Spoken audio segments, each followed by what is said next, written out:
Hyperativo Cast, podcast multimídia.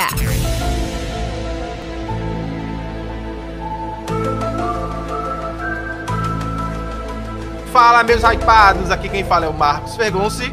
E aqui quem fala é o Léo Bezerra. Tudo bem com vocês, humanos?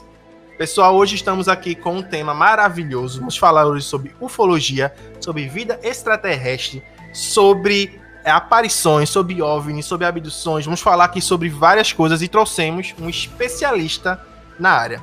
Edson, se apresente, por favor. Eu sou o Edson Boaventura Júnior, né? Tenho 40 anos aí de pesquisa, né? Então a gente está na estrada aí pesquisando o fenômeno ufológico já há um tempinho. E atualmente a gente tem um canal no YouTube chamado Enigmas e Mistérios, que a gente tem aí o objetivo de trazer conteúdo ufológico de qualidade também, e mistérios, enigmas, de uma forma geral, né? Eu já escrevi 2 livros, né? O Alienígenas no Passado do Brasil, Casos Insólitos Antes de 47, e escrevi também OVNI Arquivo Militar, o caso de Biúna, baseado em documentos oficiais da aeronáutica.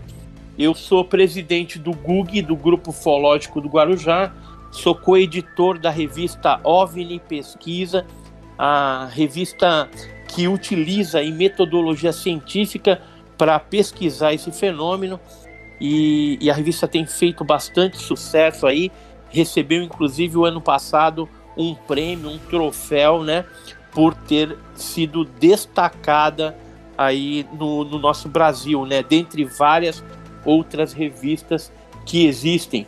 Eu, além de pesquisar casos no Brasil, também tive a oportunidade de viajar para alguns outros países pesquisando o fenômeno.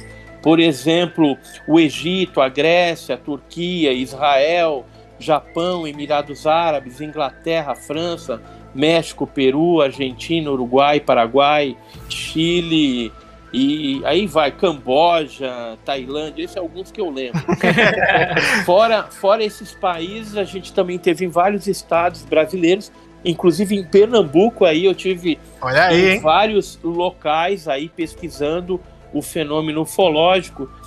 Tive em Recife, aí em Olinda, Caruaru, Petrolina, Brejo da Madre de Deus, enfim, Porto de Galinhas, fui num monte de lugar aí para pesquisar o fenômeno ufológico, porque a região aí de Pernambuco tem bastante incidência desses casos aí. Mas o mais legal é no interior. Quando a gente vai para o interior de Pernambuco, é que a gente vê a casuística acontecendo ali, e muitas vezes ela tem até uma nomenclatura folclórica.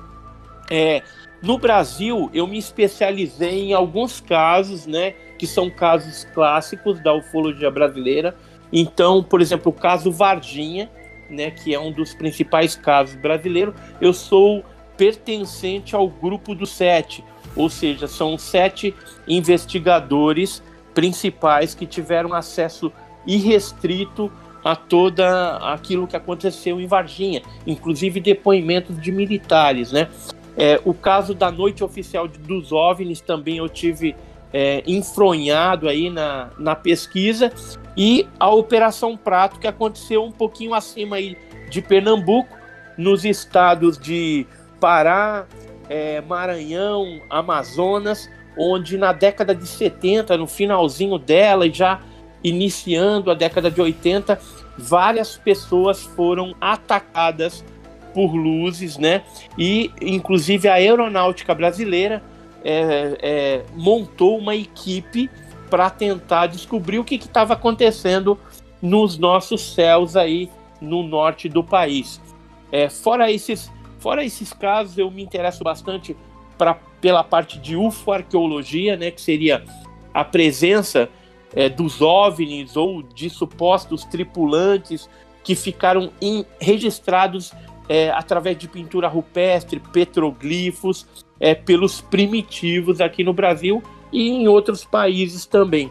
E também me especializei na coleta e na coleção, vamos dizer assim, de documentos oficiais que foram produzidos pela Aeronáutica, pelo Exército, Marinha, o SNI, o extinto SNI, a ABIN, Polícia Civil, Polícia Militar, enfim, esses órgãos de segurança que, vez ou outra, pesquisam o caso ufológico, e aí eu vou atrás e consigo esses documentos. Hoje, em nossos arquivos, a gente tem cerca de 2.000 páginas de documentação oficial sobre o fenômeno OVNI, pesquisa oficial realizada por esses militares aí.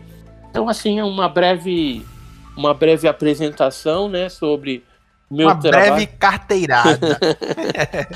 E no Toante é o que a gente chama de breve, e a gente pode dizer que já é um podcast inteiro só pelo currículo, né? Se a gente fosse falar realmente apenas do teu histórico, a gente realmente teria que fazer um podcast à parte. Se eu fosse fazer o currículo, todo, que a gente já participou, eventos, palestras, pesquisas, daria aí pelo menos uma hora a gente falando.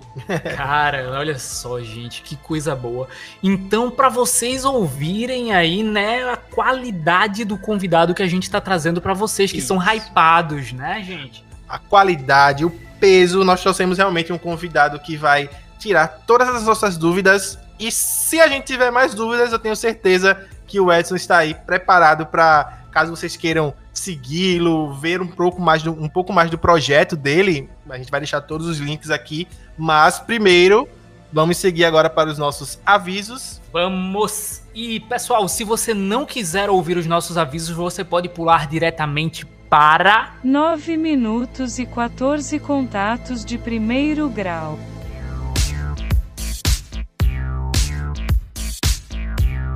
E é isso aí, pessoal. Vocês que estão nos ouvindo agora, considerem ser apoiadores desse projeto, né, Marcos? Se vocês gostam do que vocês têm ouvido, se vocês estão prontos para vivenciar essa experiência maluca que tem esse episódio, então, só a partir de R$5 você já tem conteúdo exclusivo, né? Muita coisa bacana que pode complementar o episódio ou trazer uma experiência cada vez mais rica, né? Como fotos, vídeos, ou então, por exemplo, neste de ufologia, teremos algumas fotos enviadas pelo próprio Edson, certo? Que constatam ali a veracidade das informações, né? Exatamente. Esse conteúdo inteiro vai estar disponível no nosso programa à parte, que é chamado de Hora Extra, que é um programa exclusivo para quem está nos apoiando, né? Então lá você vai ter acesso a todo esse material que o Léo falou, né? Que são materiais de apoio, fotos, e alguns minutos ainda do que a gente não colocou no podcast, vão estar disponíveis lá. Então vai ter perguntas exclusivas enviadas por vocês, né? Por quem está nos apoiando. E assim, eu sugiro que vocês não fiquem de fora desse hype. É isso mesmo. Quem ficar fora do hype, quando a conversa chegar lá na rodinha de amigos, vai completamente por fora também, vai ficar mais por fora que bunda de índio. É assim, galera, vocês não têm ideia da quantidade de conteúdo que a gente vai estar fazendo nesse Hora Extra. Então, se vocês perderem essa oportunidade, vocês vão estar perdendo uma enxurrada de conteúdos que vocês nem tem noção. É um conteúdo realmente exclusivo e, assim, são até, às vezes, horas realmente a mais de conteúdo que vocês não escutaram no podcast. E, dito isso, vamos direto para o nosso tema. Vamos! Hyperativo Cast, podcast multimídia. E é isso aí, pessoal. Voltando agora ali dos nossos avisos, vamos direto para a pauta, porque o tema é quente, gente. Tem muita coisa aí rolando. E eu acho que eu vou começar primeiro pela primeira pergunta que todo mundo se faz, né? Antes de ter essa primeira impressão do que é o alienígena ou não, eles caem sempre nessa pauta. Edson, por favor, responde pra gente. O que é ufologia e o que é que ela estuda? A ufologia, ela iniciou-se aí no ano de 1947 com um clássico avistamento de um piloto norte-americano que viu sobre em Washington, no Monte Rainier, 9 objetos que pareciam uma espécie de meia-lua, e eles faziam um movimento como se quicasse um prato, um pires sobre a água, né? Dava aqueles pulinhos. E aí, por isso que se criou uma terminologia, né, na ufologia de flying saucer, né, que é saucer pires e flying voador, pires voador, que depois aportuguesou para o disco voador. Hoje a gente fala aí a respeito do OVNI. Então, a ufologia, ela estuda o OVNI, o objeto voador não identificado, e estuda todos os seus aspectos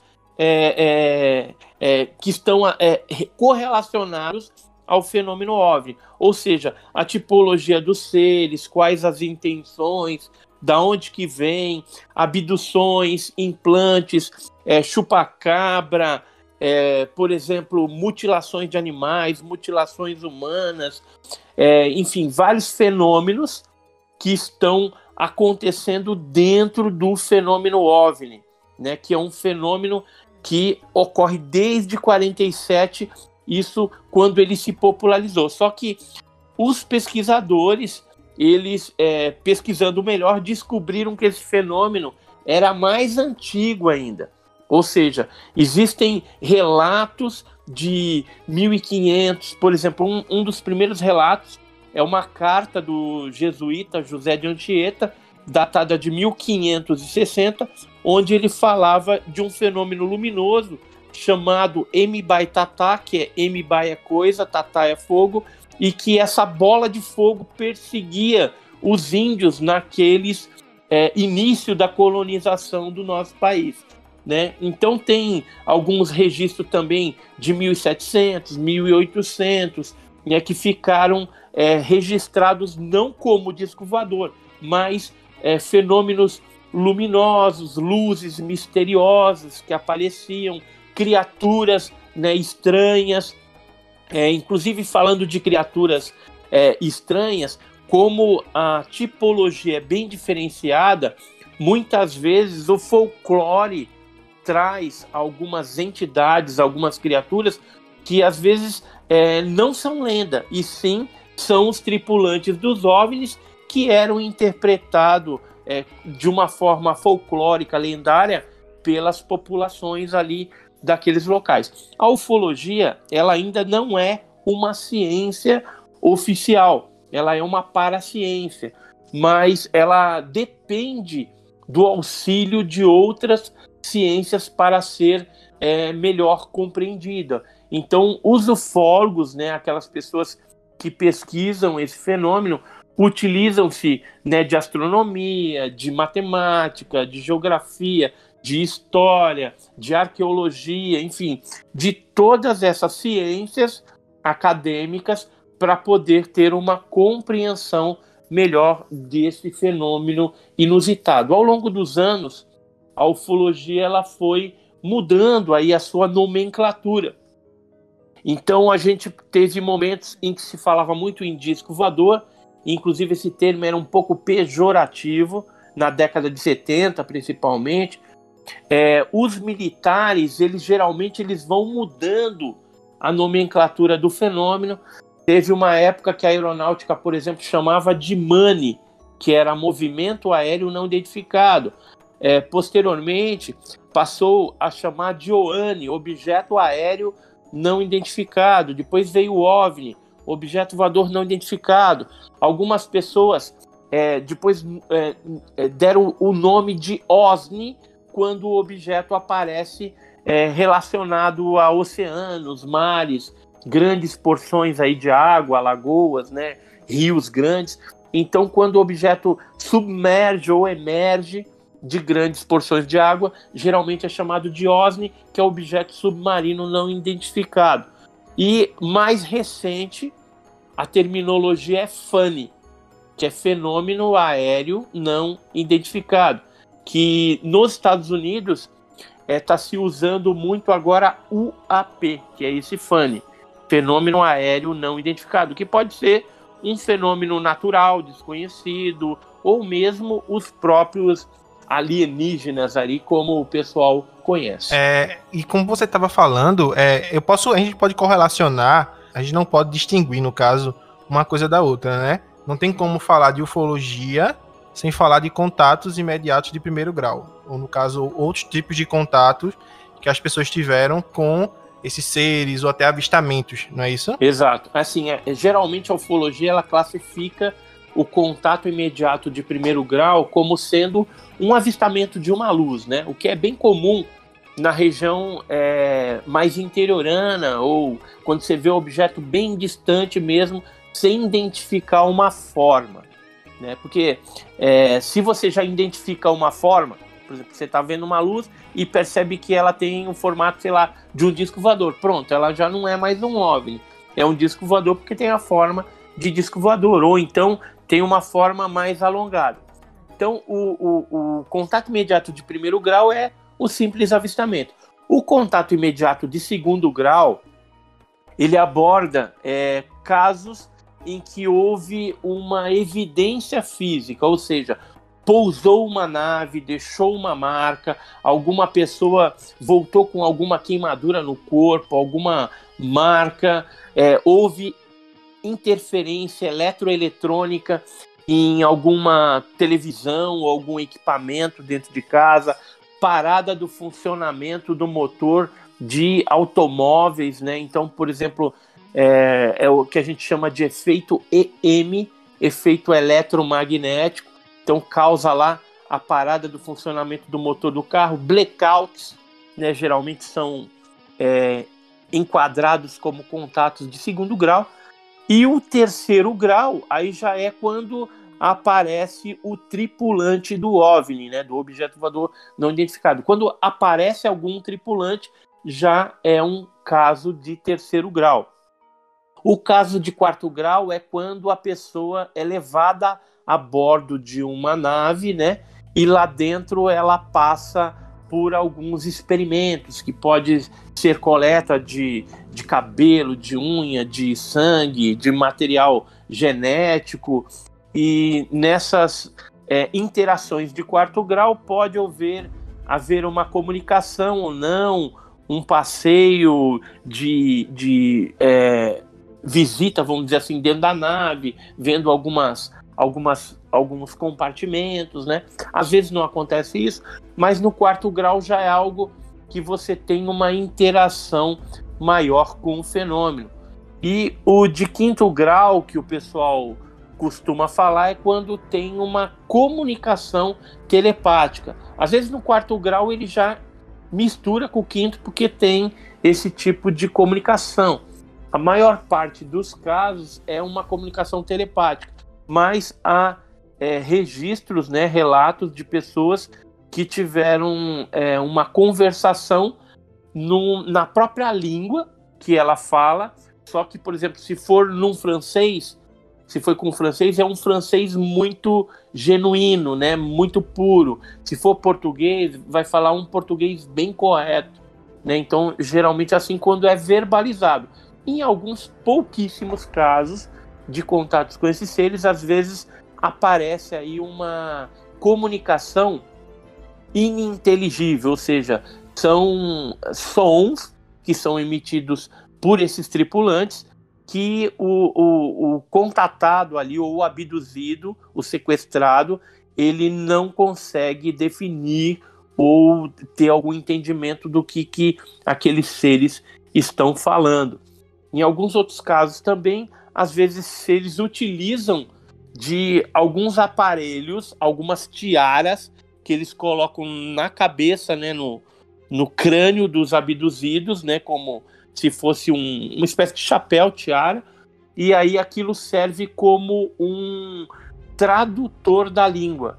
Os seres falam na língua deles e você entende na sua cabeça num português, por exemplo. Se você for um abduzido brasileiro, então você vai entender em português. E conforme você verbaliza, provavelmente os seres também vão entender na sua linguagem, né? Então, os contatos imediatos, eles são divididos basicamente nesses níveis que eu coloquei para vocês aí. Primeiro, segundo, terceiro, quarto, quinto grau. E eu acredito hoje, né, você pode me confirmar isso, que é muito mais difícil você arrumar argumentos que comprovam que não existe vida lá fora do que argumentos que até existem, né? Isso porque, por exemplo, não é de hoje que o homem ele vem olhando para fora, né? Isso que ele vem olhando para as estrelas. Eu acho que isso vem sempre dentro da nossa história, né? Como ser. E o que a gente vem pensando também é o seguinte. Por exemplo, foi constatado há um tempo atrás que existe vida em Vênus, né? Isso, que seja bactéria ou alguma coisa do tipo, né? Isso. Então, não só isso em Vênus, mas também algumas luas aí também já foram detectados vida a nível microscópico, não vida como a gente, mas a ciência ela está preocupada em localizar exoplanetas, que seriam os exoplanetas. São planetas que estariam dentro de uma faixa configuração. Vamos imaginar, por exemplo, o nosso sistema solar aqui. A gente tem o Sol central e vários planetas orbitando. E a Terra, ela está numa determinada faixa onde é possível a gente ter água líquida e a gente ter uma temperatura que não é tão agressiva em termos de ser muito gelado, né, ou muito quente.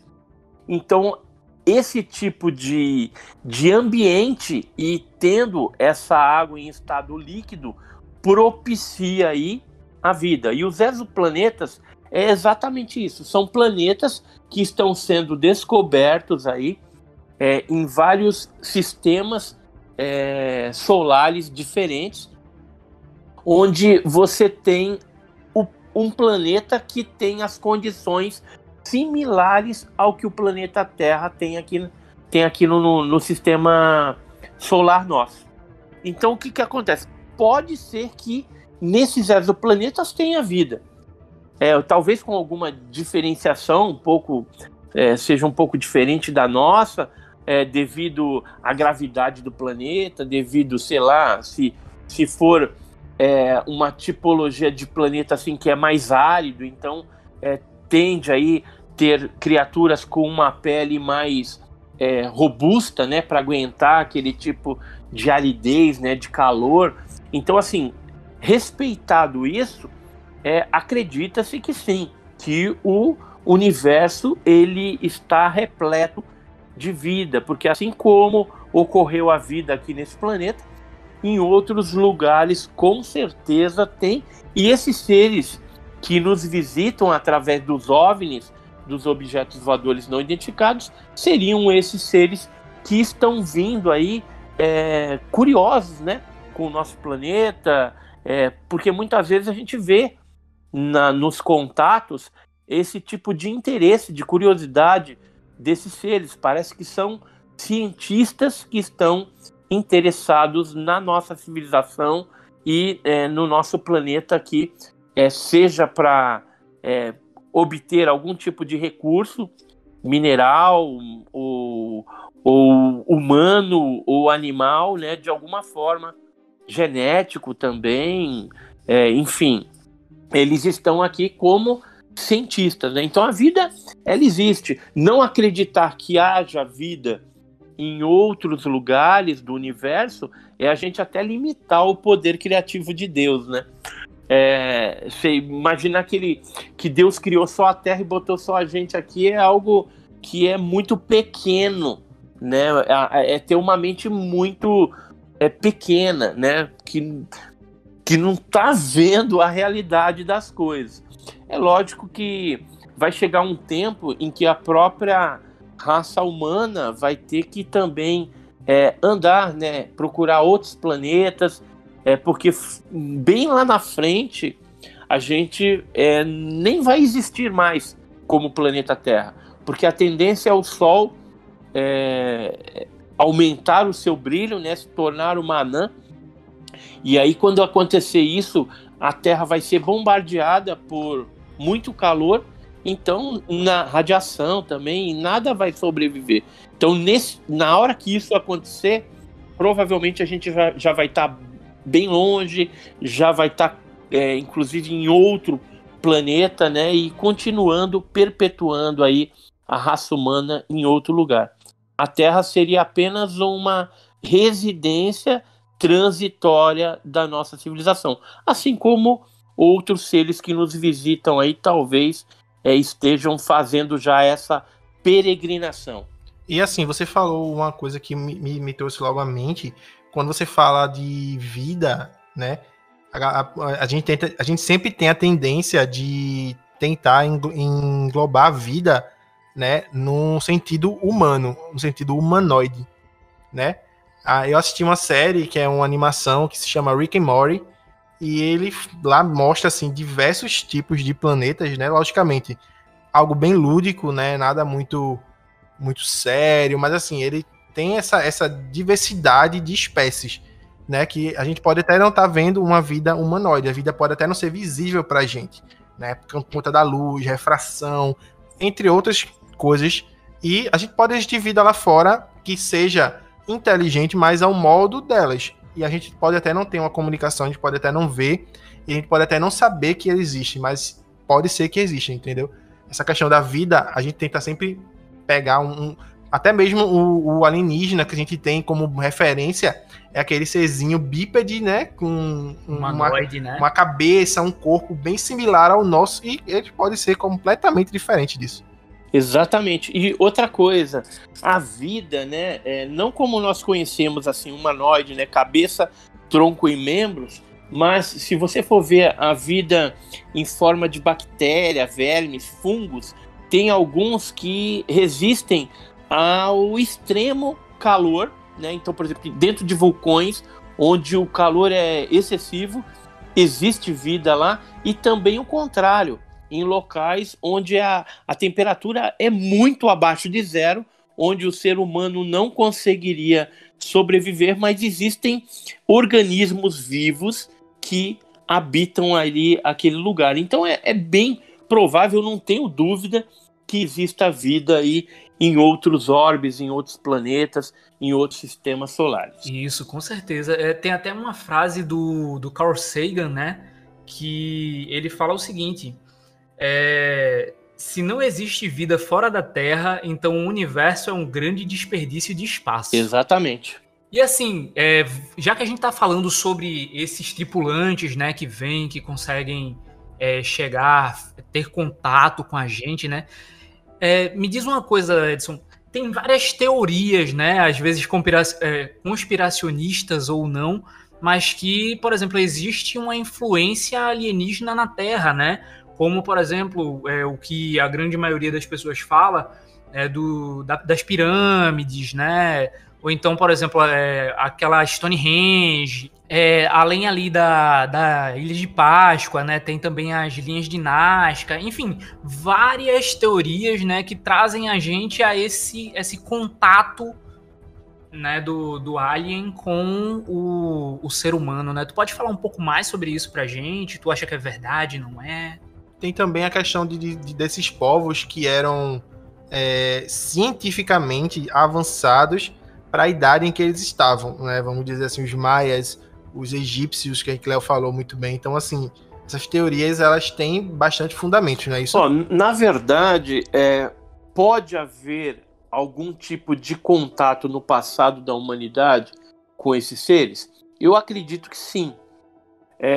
Isso pode ter, de alguma forma, ter evoluído a nossa civilização, a troca, né, de informação, pode ter acontecido, mas são teorias, especulações, né?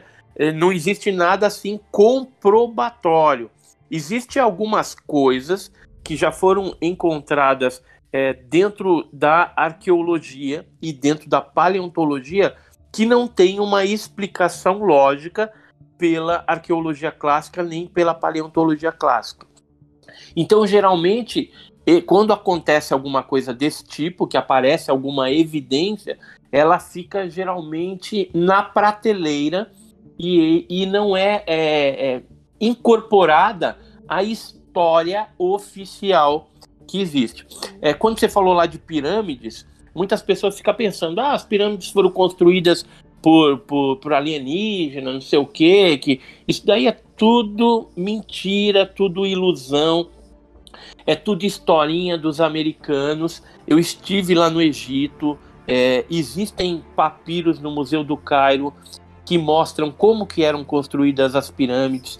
Era um processo de engenharia não muito complicado, porque a areia do deserto ela propicia a criação desses monumentos sendo feitos de cima para baixo. Ou seja, você faz um grande monturo de terra e começa a construir a pirâmide de cima para baixo. E aí você fala, mas quem que ia ficar arrastando pedras, né, de toneladas? E os próprios servos do faraó egípcio, porque eles entendiam que o faraó era o próprio Deus na terra. Então, por um fator religioso de considerar e reconhecer a divindade do faraó, então eles faziam isso. Vinham as ordens, vamos construir, vamos, e eles faziam. E em troca também eles recebiam alimento dos celeiros do faraó, né? Então, só para vocês terem uma ideia. Tinha também a questão da lei do escravo, né? Existiam muitos escravos, então assim, mão de obra abundante para produzir, eles tinham, não é isso? Eles tinham muita gente, né, que trabalhavam em condições subhumanas, então existia esse... Não, assim, geralmente não era nem mão de obra escrava que eles usavam, eram os próprios egípcios mesmo, por uma questão de crença, de religião, entendeu? Isso tá lá nos papiros, entendeu? Na própria história egípcia. É que o pessoal gosta muito de fantasiar. O Erich von Däniken, que escreveu Era os Deuses Astronautas, aí, fala de Nazca, fala do Peru, uma série de coisas, ele na década de 70 levantou essa bola de repente, a ufologia está atrelado a essas antigas civilizações. Só que muita coisa que ele colocou no livro Era os Deuses Astronautas já foi reavaliado. Inclusive algumas coisas ele mesmo voltou atrás das suas teorias. Algumas coisas são inexplicáveis até os dias atuais, mas não tudo. E então, por exemplo, Nazca. A gente tem aqueles desenhos, né, na planície de Nazca, no Peru. Eu estive sobrevoando lá em 2006, em dezembro de 2006, e pelo que a gente coletou de informações lá, aquilo não foi feito por extraterrestre como o Erich von Däniken falava isso há alguns anos atrás. Hoje ele já mudou, falou que não foi extraterrestre que fez, mas que poderia ter sido feito pelos próprios índios nazcas para chamar a atenção dos deuses, né? Nessa teoria eu até acho que tem fundamentação, né? Mas como teoria, a gente não tem como provar isso. Então pode ser que questões religiosas, elas existem. Inclusive no livro que eu escrevi, o Alienígenas no Passado do Brasil, eu trago 14 casos que ocorreram antes da era moderna dos discos voadores. E tem 2 casos que ocorreram em tribos indígenas brasileiras. Então, aqui, num dos casos, eu falo de uma entidade, um deus, que aparecia para os índios caiapós, no Pará, lá. E eles chamavam essa entidade de Bep-Gororoti. Esse Bep-Gororoti, ele veio ao planeta Terra, na sua barduna trovejante, e habitou ali, junto à tribo dos índios caiapós. Durante essa estadia, ele explicou várias coisas, tanto é que a nação caiapó criou tipo uma oca no centro da tribo, onde os mais velhos iam lá contar suas experiências para os mais novos, ou seja, uma espécie de escola que foi orientada por essa entidade, esse deus, o Bep-Gororoti. O Bep-Gororoti, ele vestiu uma roupa meia folgada, com uma espécie de capacete, tinha alguns instrumentos que era uma espécie de uma vara, onde ele apontava aquilo. Por exemplo, se ele apontasse por uma pedra ou por uma árvore, ele desintegrava, como se fosse um laser, né, devastador, alguma coisa assim.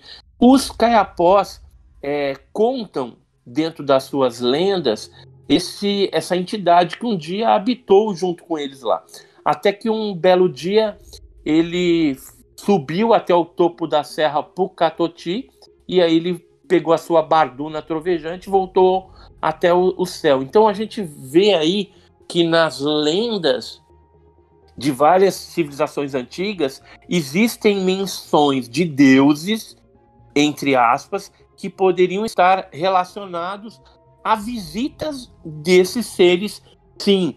E eles podem, sim, ter influenciado não só em questões de arquitetura, medicina, história, cultura dessas civilizações. Eu creio que pode ter algo nesse sentido, embora a ciência clássica não admita isso, porque não está totalmente claro. Por exemplo, se a gente vai para o lado mais religioso, pega, por exemplo, livros religiosos, tipo o Kandisur tibetano, o Mahabharata, né, o Ramayana dos Vedas, né, que é bem antigo e são livros religiosos. Existem histórias ali dentro que nos dão a clareza que sim, que no passado nós fomos visitados e que haviam seres e deuses que brigavam até entre si, né? E nós aqui estávamos no meio de toda essa confusão. Eu acredito que isso ocorre até nos dias atuais, né? Geralmente quando ocorre uma guerra, por exemplo, quando teve a Guerra do Golfo, vários objetos voadores não identificados foram vistos lá. Guerras antigas, por exemplo, na época da Grécia, de Roma, também eles reportaram, deixaram registrados em documentos históricos a visita, né, durante esses combates, a aparição de escudos voadores, de cruzes que voavam, de objetos luminosos que às vezes pendiam e faziam um lado dos guerreiros ganharem a guerra, né? Então é algo bem curioso a gente ver tudo isso, que quando existe guerra ou existe algum conflito envolvendo a nossa população terrestre, e que geralmente é um conflito violento, com sangue, com bomba, com isso, geralmente os objetos eles aparecem aí. Na Guerra do Golfo apareceu, na Segunda Guerra Mundial, inclusive o pessoal da FEB,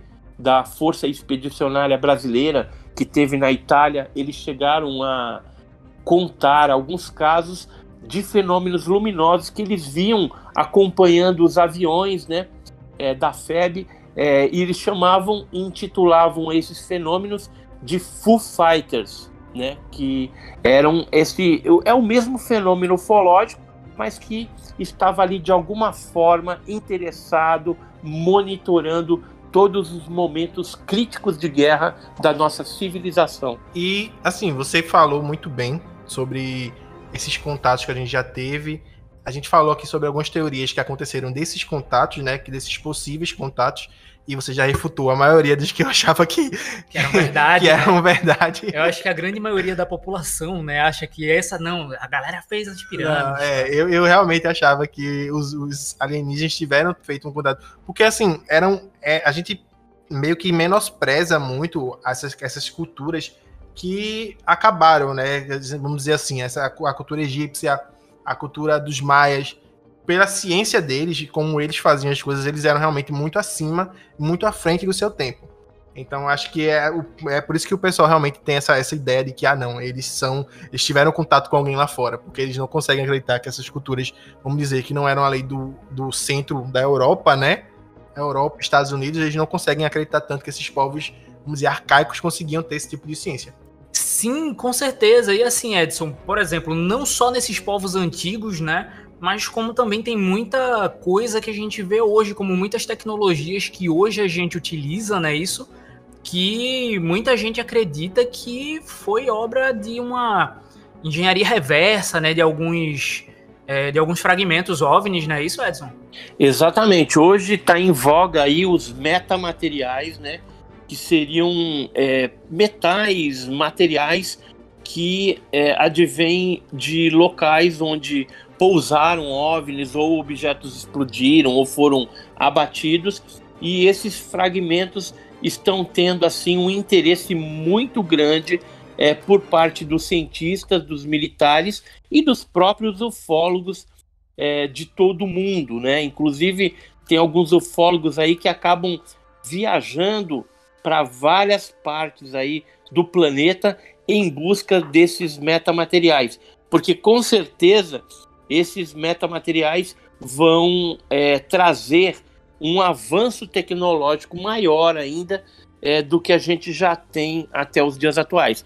E algumas das tecnologias hoje existentes, por exemplo, a tecnologia stealth, por exemplo, que é aquele avião negro, né, que não é detectável através de radar, ele provavelmente veio e foi construído através de engenharia reversa, como você bem falou. Ou seja, um disco voador que caiu, depois você desmonta o disco voador e constrói os discos voadores terrestres ou algum aparato voador aí para ser utilizado em espionagem, como poderio bélico também contra outra nação, porque os militares eles estão interessados em ter essa tecnologia para dominar outras nações. Por isso que eles escondem, né? Por isso que existe o acobertamento até os dias atuais. Embora isso está mudando já na atualidade.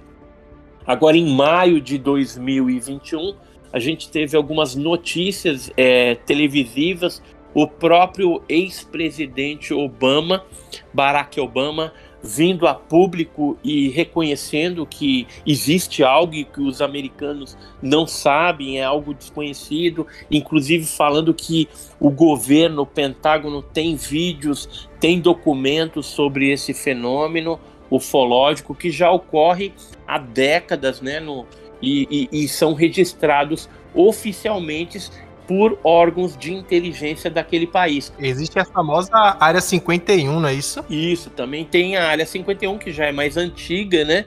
E que, segundo, né, as teorias aí, o próprio Bob Lazar, que disse que trabalhou lá dentro, teria lá, né, no subterrâneo da Área 51, naves acidentadas e seres, né?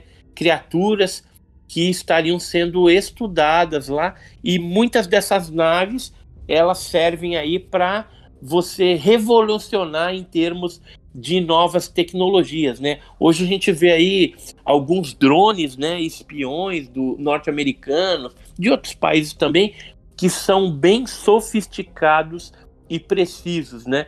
E inclusive a gente teve aí a morte aí de um chanceler lá no Oriente Médio, né, recentemente, e que, assim, embora tenha ocorrido a morte dele, foi efetivo, nenhum contingente humano norte-americano perdeu a vida, ou seja, parece que as guerras futuramente deverão ser feitas dessa forma aí, através de drones, através de equipamentos, não expondo a vida, né, das pessoas. E não só os metamateriais vão propiciar esse avanço tecnológico em armamento bélico, na aviação, na era espacial, mas também eu acredito que a área médica também deve ter um avanço aí considerável. Inclusive na revista OVNI Pesquisa número 9, que é a última que saiu agora, a capa dela é de Marte e tal, ela tem uma matéria que eu escrevi sobre metais de OVNI. Cientistas, militares e ufólogos estão de olho neles. Então tá bem legal essa matéria.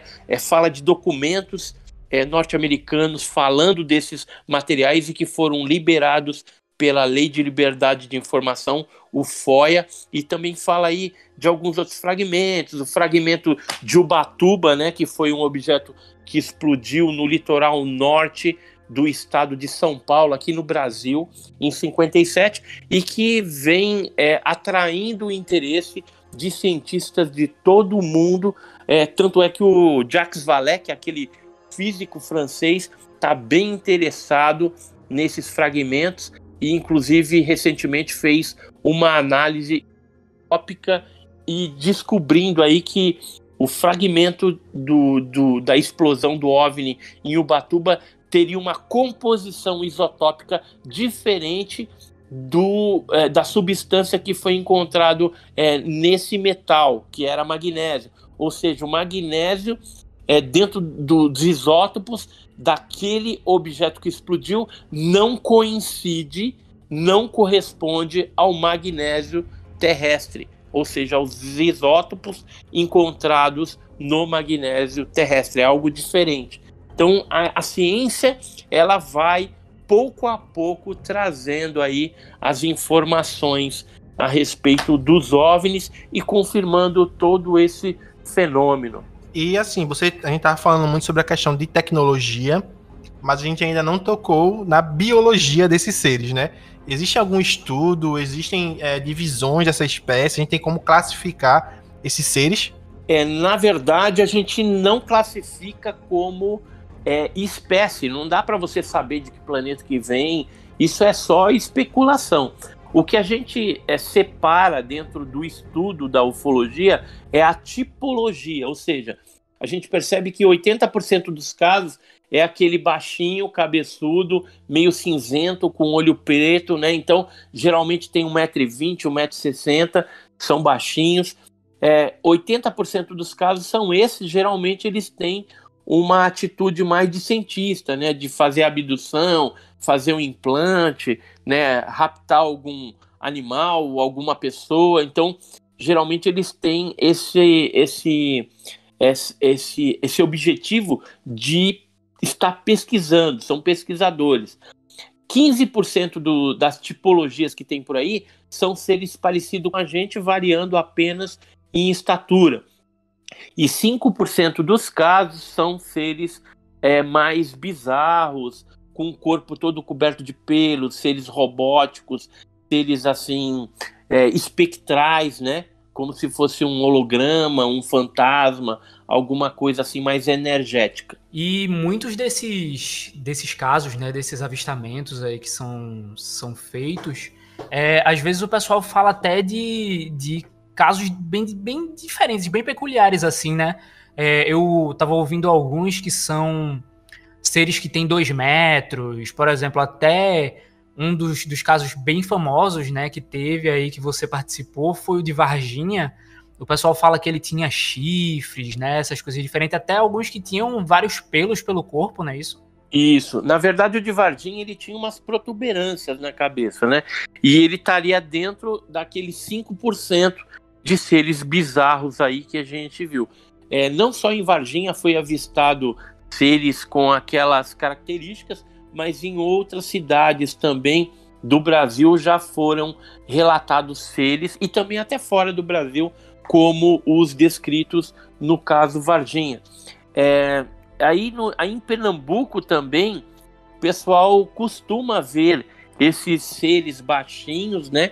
E em algumas partes mais afastadas aí da zona rural, o pessoal às vezes vê um ser que é bem alto, geralmente fica no topo dos morros, e as pessoas relatam como se olhasse para ele e ele fosse se aproximando e aumentando cada vez mais o seu tamanho. E ainda tem um outro ser que geralmente se relata por aí, que é um ser como se tivesse fogo dentro dele.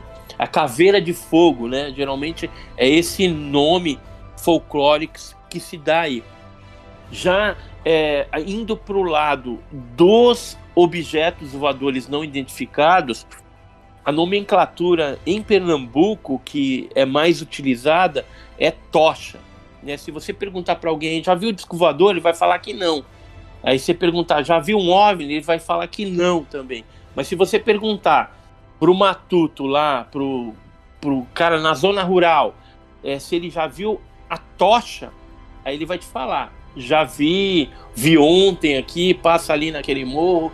Então, assim, cada região do Brasil, ela dá um nome folclórico para o mesmo fenômeno. Por exemplo, se você for para o estado de Minas Gerais, lá é a mesma coisa. Se você perguntar disco voador OVNI, ninguém viu nada. Mas se perguntar a mãe do ouro, que é uma bola de luz que aparece nas serras, o pessoal já viu isso, e é o mesmo fenômeno.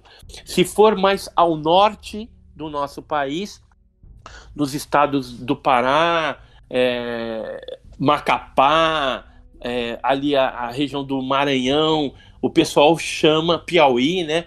O pessoal chama de aparelho, né? Então, se perguntar, você já viu o aparelho? Muitos ali na zona rural já viram esse tipo de fenômeno.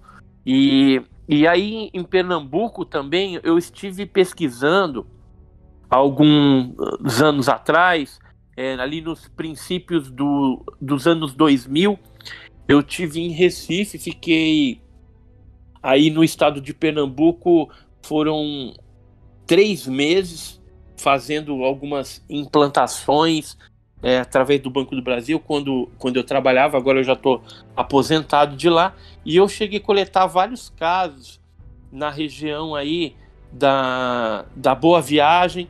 Cheguei a entrevistar um senhor que chamava Wilson Andrade Souza, ele morava aí na Boa Viagem, e ele chegou a ver, junto com a sua esposa, um objeto cilíndrico, bem fininho no céu, que apareceu aí em direção à praia, né? E foi um espetáculo bem bonito, porque ele viu também ao redor, né, desse objeto em forma de charuto, 20 objetos menores que tinham formato assim de discos mesmo. Então foi bem interessante esse caso aí, e foi ali para os lados até do aeroporto de Guararapes, né?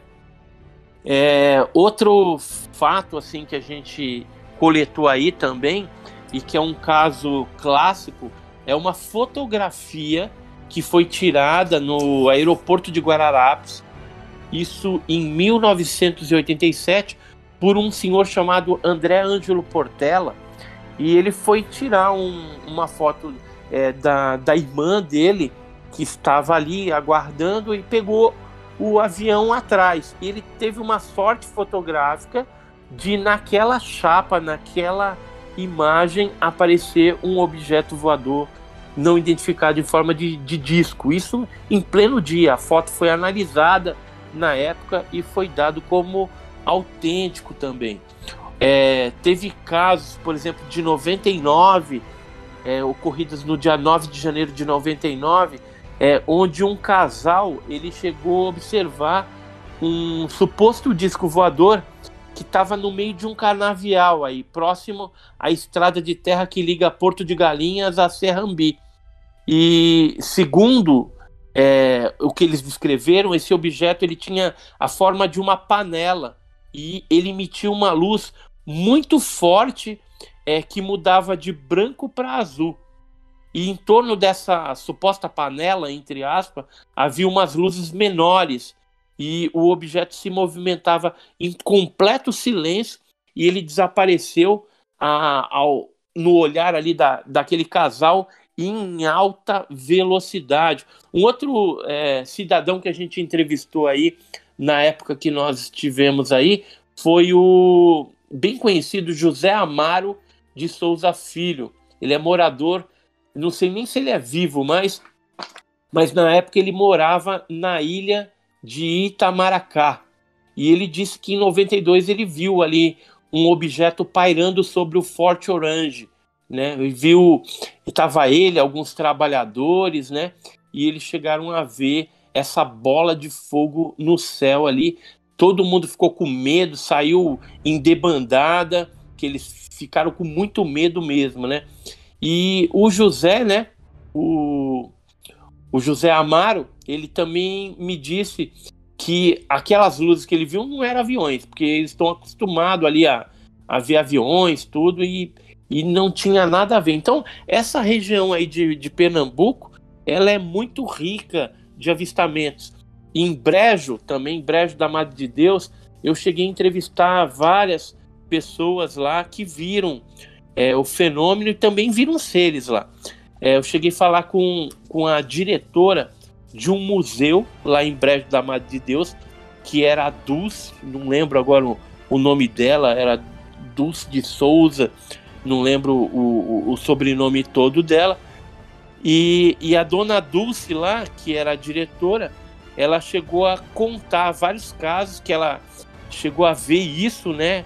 O pessoal chamava de bola de fogo, e ela contou um caso também na época, que tinha uma serra lá, pedra na Serra da Rosa, e lá teria visto um tal de Zé, né, o seu Zé, teria visto um objeto pousando em formato de prato, e inclusive ele descreveu que em um certo momento esse prato começou a soltar umas perninhas, que era o trem de aterrissagem, e depois ficou uma marca lá no local.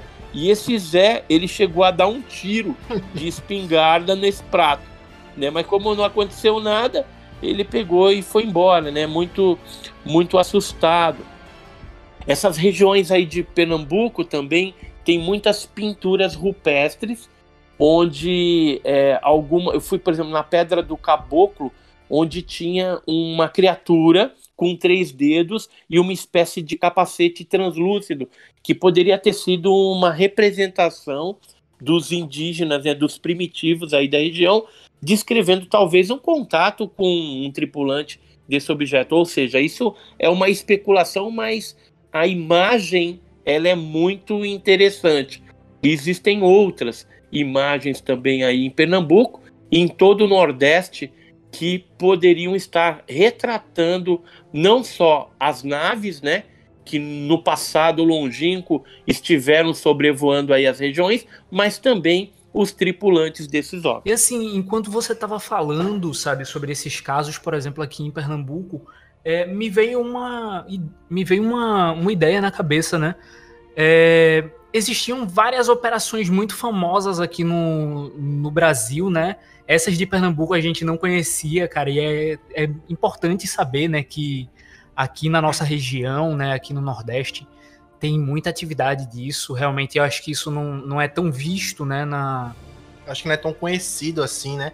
Isso. Não é um caso famoso, vamos dizer, que repercute o mundo, né? Pelo menos na nossa bolha, a gente realmente não tinha conhecimento. Mas existem vários outros, né, Isuel? Sim, com certeza. Por exemplo... Tem casos antigos também, vou só falar mais um aqui para agregar aí, mas só colocando mais um ponto aí. Em Recife aí tem um batalhão do Exército, e nesse batalhão de Guararapes, o batalhão lá de Guararapes, isso na década de 50, em 1957, o Juscelino Kubitschek, que era o ex-presidente, né, do Brasil, ele foi comunicado porque um desses objetos voadores não identificados chegou a sobrevoar a instalação militar e sobrevoou o paiol de munições. Então foi algo que estava colocando em risco ali a segurança da base.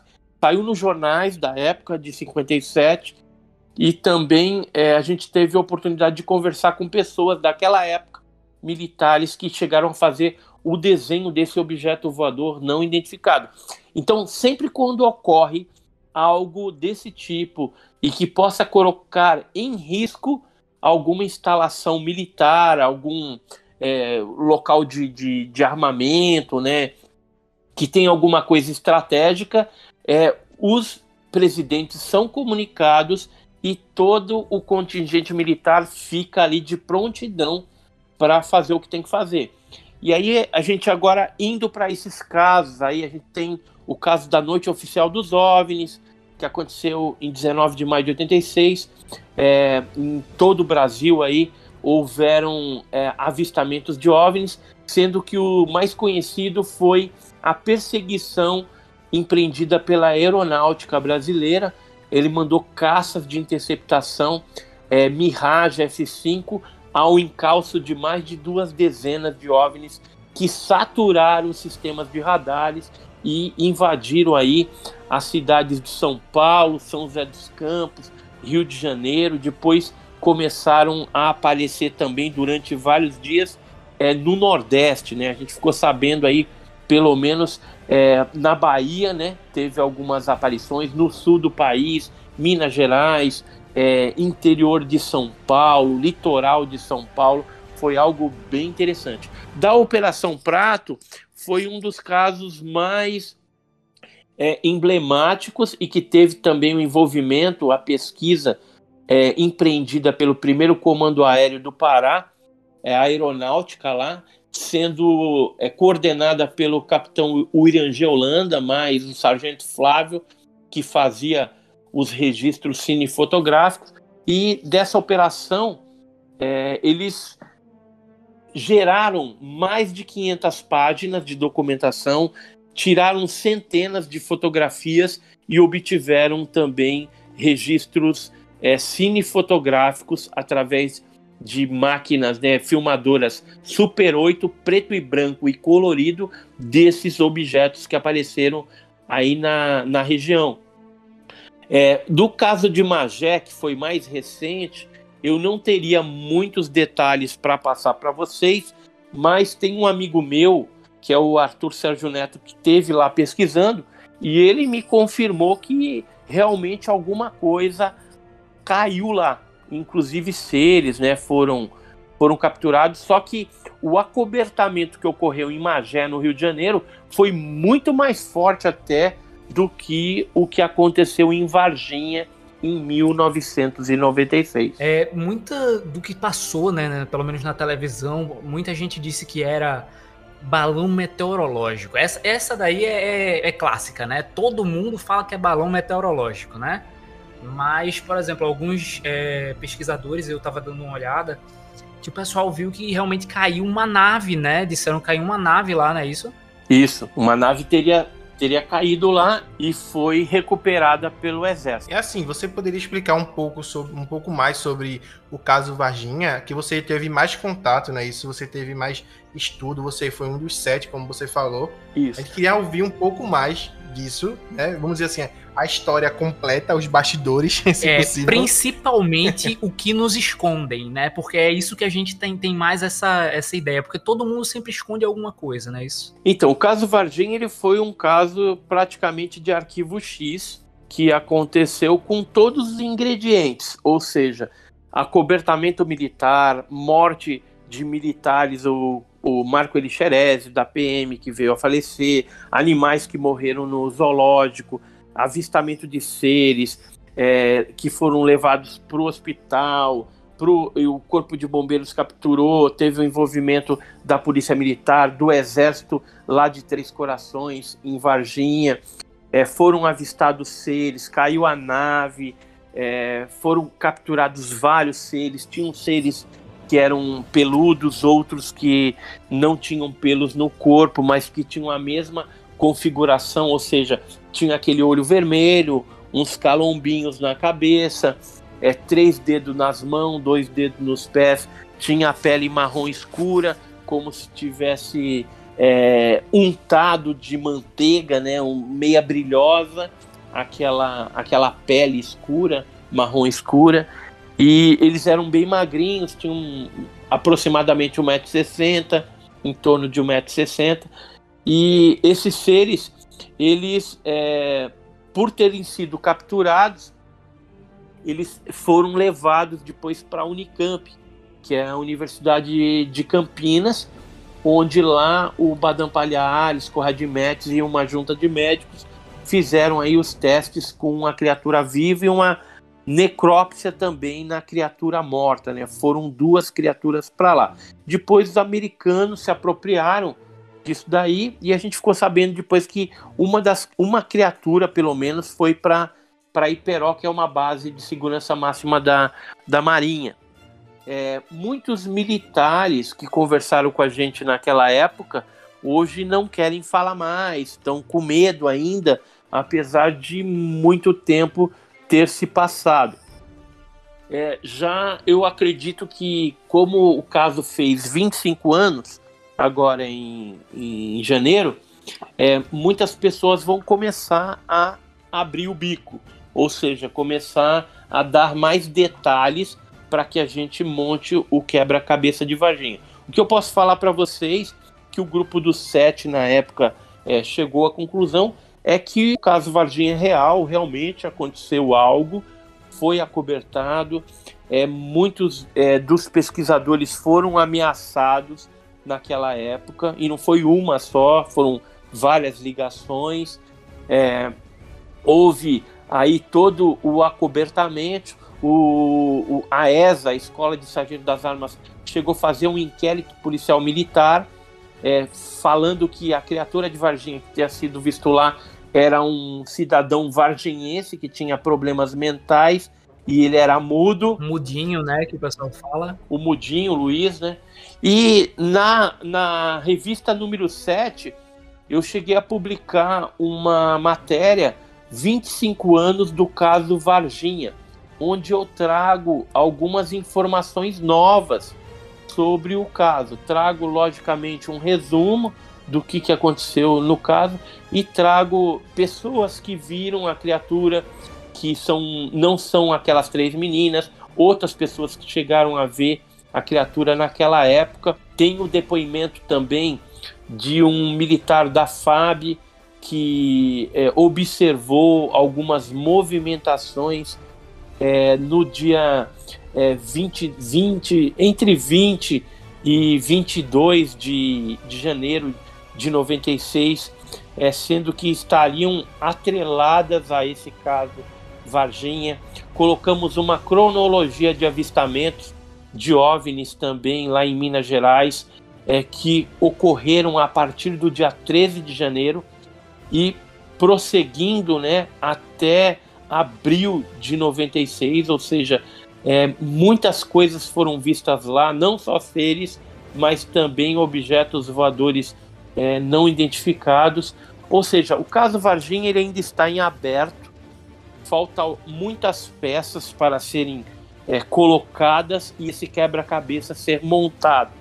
Mas o que a gente experienciou, o que a gente ouviu das testemunhas militares e civis, nos fazem crer que alguma coisa muito séria aconteceu lá e certamente foi classificado aí de ultra secreto, no sigilo mais alto que a gente tem de classificação dentro do Exército Brasileiro.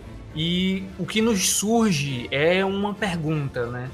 Diante de tantos fatos, diante de tanta veracidade nos argumentos, né, de pesquisas realmente sérias que vocês vêm andado fazendo, né, eu acho que a única coisa que a gente pode pensar é o seguinte: por que é que, mesmo depois de tantas visitas, de tantos casos, né, do pessoal vindo para poder ver aqui, a gente estudar, por que que ainda não houve o contato, né, que até o próprio Chico Xavier falava, né, não, dentro de 50 anos vai haver o contato definitivo com os alienígenas e não houve? Por que que isso não existe? Por que que não é verídico no final das pontas, assim? Por que que o pessoal ainda não falou com a gente? Assim, é bem relativo e interessante essa sua pergunta, e eu vou responder ela em 2 partes. Primeiramente, existe alguns casos que poderiam ser classificados como um contato que já ocorreu. Por exemplo, às vezes o objeto pousa, os seres têm uma interação num colégio com centenas de alunos, isso já aconteceu. Ou então desce numa praça vermelha, por exemplo, lá na Rússia, né, que isso já aconteceu. O caso Voronezh, que aconteceu em 89, ele trouxe esse contexto, ou seja, parou numa praça pública, um monte de gente viu seres, né, que pareciam uma espécie de robô, alguns grandes, outros pequenos, a nave. Então, assim, o contato ele já pode ter ocorrido, mas como o planeta Terra é grande, pode ter ocorrido em algumas regiões, né? Já teve esse tipo de contexto. Agora eu vou responder a outra parte. Agora, o que eu penso pessoalmente, apesar de ter tido esses casos que parecem aí uma espécie de contato, de uma manifestação mais aberta, uma parte pelo menos dos seres que nos visitam parecem atuar de forma sorrateira, bem escondida. E na moita, né? Na moita. E aí, o que acontece? Esses seres, eles devem estar se aproveitando de alguma coisa da raça humana. E caso eles deixassem isso transparecer, ou seja, se a gente soubesse os verdadeiros motivos que eles têm para com a raça humana, talvez a gente conseguisse interromper esse processo que já vem ocorrendo há anos. Então, não há o interesse, talvez, desses seres de fazer esse contato, de se mostrar abertamente, porque talvez eles deixariam de ser beneficiados em alguma coisa. Então, por isso que eu acredito que talvez esse contato ele nunca ocorra. Ou talvez, se for ocorrer, vai ser muito lá na frente, ou quando o negócio ficar bem escancarado, né? E aí, talvez essas liberações que vai ter agora do Pentágono, né? O ex-presidente Trump, ele pediu a liberação através de documentos oficiais, né? Pediu que fosse feito um grupo, uma força-tarefa, e que fosse separado dos arquivos militares algumas coisas relativas a OVNI para serem liberadas ao público. Isso vai acontecer agora dia 25 de junho de 2021. Pelo menos até o dia 25 é o que está previsto. Pode ser que aconteça antes, né? A gente não sabe. E isso daí vai revolucionar, eu acredito, a ufologia, dependendo do que saia. Pode ser que o que eles vão liberar sejam apenas coisas mais fraquinhas, né? Mais superficiais. Mas se vier alguma coisa mais consistente, eu acredito que é porque não está dando mais para tapar o sol com a peneira. Então, os americanos eles sempre negaram, sempre acobertaram. E agora, de repente, está tendo uma certa abertura. Tanto é que, se você abrir os canais de TV, YouTube, a mídia mesmo americana, você vai ver que a imprensa lá está dando uma atenção muito forte para esses documentos e vídeos que serão liberados agora brevemente. Então alguma coisa está para acontecer. Agora o que a gente tem que pensar também é que os americanos não dão ponto sem nó. Se eles estão liberando agora, nesse momento, é porque eles vão se beneficiar também de alguma forma.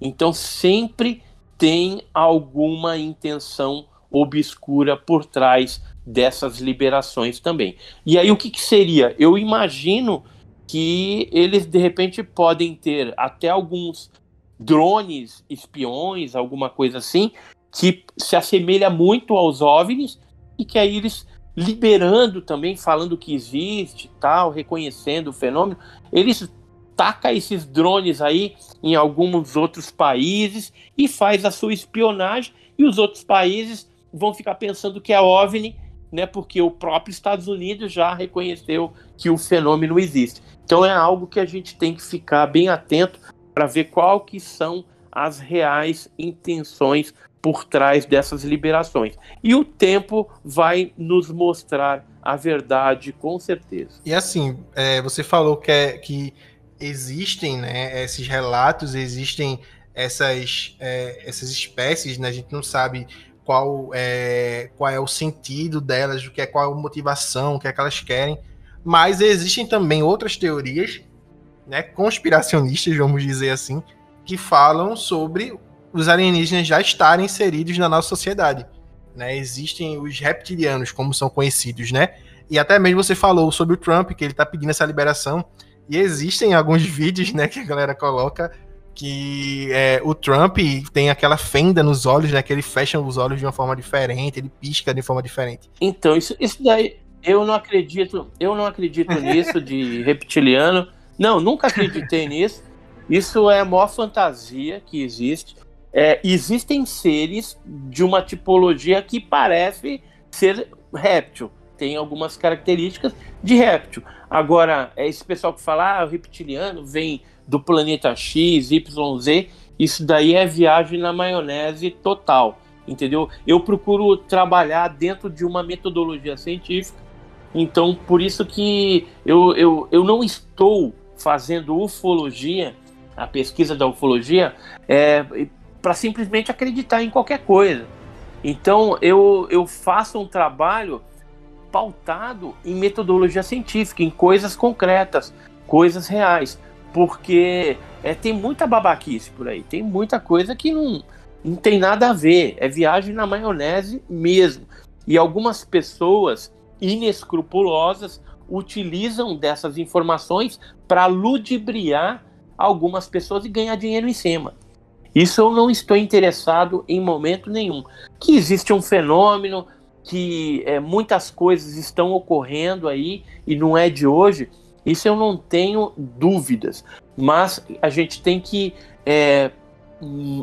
pouco a pouco utilizando a ciência para trazer coisas concretas para a sociedade, para as pessoas não ficar achando que é isso, ficar mais no achismo, né? Então mostrar matar a cobra e mostrar o pau, entendeu? Tem que ser algo nesse sentido aí que eu acredito.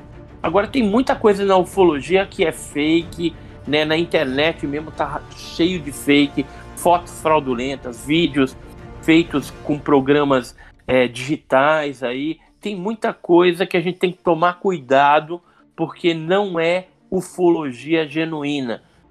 Não é ufologia de verdade.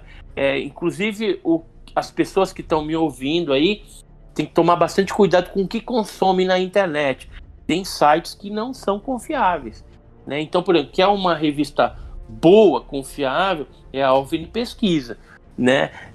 Alguns sites também que trazem aí alguma informação mais séria, a gente tem até para indicar. Mas tem outros aí que, se você entrar nesses conhecimentos aí, você vai ficar mais perdido do que cego em tiroteio, entendeu? Então é complicado. E é por isso que a gente está trazendo, né, você aqui para poder falar um pouco mais sobre o assunto, porque a gente entende que a veracidade dos fatos é o que realmente se compromete com a informação, né? O que é de verdade. Exato. Porque tem muita gente que fala besteira, né, sobre o assunto, ou até ridiculariza, né? É diferente fato de achismo, né? Então a gente não veio... A gente realmente trouxe algumas perguntas, porque a gente fez um estudo, um levantamento antes, né? Existem várias teorias conspiracionistas, como a gente falou aqui, mas a gente realmente vamos trazer uma pessoa que ele não ache, mas que ele estude sobre isso, que ele tenha fatos, argumentos, verdades, né? Não apenas algo hipotético. Ô, Léo e Marcos, inclusive, o que eu quero deixar de legado, né, para a ufologia é fazer um museu, cara, porque eu tenho muita coisa, amostras de solo, onde pousou OVNI, vegetação, eu tenho fragmento de OVNI nos meus arquivos, e documentos oficiais, enfim, são vários casos, várias coisas legais que comprovam aí o fenômeno, ou que trazem, pelo menos historicamente, o estudo da ufologia no Brasil. E é um negócio que eu estou procurando, né, pessoas que ajudem, que estejam interessadas em patrocinar um museu, para a gente colocar tudo isso lá, para que um número maior de pessoas, de estudantes, que visitem esse museu, tenha o conhecimento da ufologia, do que aconteceu durante essas décadas, né? A ufologia vai fazer, dia 24 de junho, 74 anos, né? Então, é uma trajetória grande, cara, de muitas coisas que aconteceram, depoimentos de bastante credibilidade, pilotos que viram, militares, né, cientistas, astrônomos que tiveram algum tipo de contato. Então é inegável que o fenômeno ele existe. Isso não se discute real, mais, né? É real. O que se discute ainda é da onde vem e qual a intenção desse fenômeno ufológico aí. E assim, a gente tá chegando aqui ao fim da nossa entrevista, né? Do nosso pequeno papo. encontro. Mas a gente já agradece de antemão a sua disposição, ao seu tempo, a essa enxurrada de conhecimento que você trouxe aqui para agregar nesse assunto. E Leozinho, mais alguma coisa? Cara, eu acho que antes de mais nada, Edson, muito obrigado. Queremos te agradecer demais porque você veio aqui, né, falar um pouco sobre essa preciosidade que muitas vezes a gente pouco entende, que a gente tem tanta desinformação. Você veio cheio de informação boa, de qualidade, verídica, para poder passar para a gente e para os nossos ouvintes. E, cara, muita satisfação em te ter aqui, sabe? Você tem aqui 2 grandes fãs que pode ter certeza vamos poder fazer de tudo aí para também dissipar essa mensagem, né? Poder levar essa mensagem para o quanto mais longe possível. Legal, então. Eu queria deixar, assim, o meu agradecimento a vocês dois, aí ao público de vocês. E quem quiser saber um pouquinho mais a respeito do fenômeno OVNI, entra lá no meu canal Enigmas e Mistérios, né? E quiser também ter uma revista, seja ela impresso ou digital, entra no site www.ovnipesquisa.com.br. Beleza? Beleza. Lembrando que todos os links que o Edson falou, assim como algumas matérias que ele também citou, né, sobre esses casos, a gente vai deixar tudo linkado na descrição deste episódio. E também, se você se sentir à vontade para poder embarcar nessa aventura junto com ele e patrocinar esse museu que ele quer deixar de legado, também vamos deixar aqui o link das suas redes sociais, o link do seu projeto, para que a gente consiga realmente fazer essa arrecadação e consiga deixar esse legado aí para futuras gerações. Com certeza, gente. Olha, a gente tá contando muito com vocês, tá certo? Você aí do outro lado desse fone de ouvido que está nos ouvindo, você pode contribuir com essa pesquisa maravilhosa que o Edson tem feito, certo? E quem sabe um pouco mais na frente aí a gente não tem algumas grandes revelações do que está por vir, não é mesmo? E você vai poder dizer, olha, eu fiz parte disso. Exato.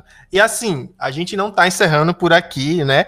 Assim, para algumas pessoas sim, mas para aquelas pessoas que nos apoiam, nós vamos fazer aí o famoso e a estreia do nosso famoso Hora Extra, né? Onde nós vamos fazer algumas perguntas aqui para o Edson, mas apenas as pessoas que estão contribuindo no nosso apoio, nossos parceiros, vão poder ouvir. Isso vai estar linkado aqui na descrição também do episódio. É isso, pessoal. E se você sente assim que tem muita coisa ainda que você precisa saber, um pouco mais sobre a ufologia vai estar aqui, certo? Nesse Hora Extra. Então, você não pode perder, tá certo? E para os demais, nós podemos deixar o nosso muito obrigado por ter nos ouvido, né? Vamos deixar aqui o nosso Vida Longa e Próspera. Vida Longa e Próspera, por favor. Você ouviu o Hyperativo Cast. Novos episódios toda sexta-feira. Disponível no Spotify, Google Podcasts e muitos outros.